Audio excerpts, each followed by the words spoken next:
Naglabas ng opisyal na pahayag si House Deputy Speaker, Las Piñas Loni District Representative at Senatorial Candidate na si Camille Villar hinggil sa show cause order na ipapadala sa kanya ng Commission on Elections sa aligasyon ng vote buying.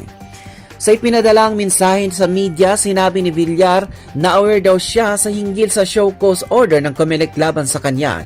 Hinggil daw sa isang event na naganap sa Imus, Cavite. Wala pa raw siyang natatanggap na kopya na nabanggit na cause order. Pangalawa, ang nabanggit daw na event na tinutukoy ay naganap noong Pebrero 9, 2025 kung kailan hindi pa nagsisimula ang campaign period. Pinabulaan naman ni Villar ang mga akusasyon laban sa kanya. I vehemently deny any allegation or insinuation of vote buying or commission of any election offense for that matter.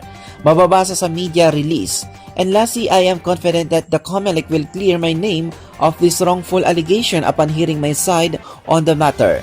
Pinasalamatan naman ni Villar ang kanyang supporters dahil sa patuloy nilang tiwala at suporta sa kanya.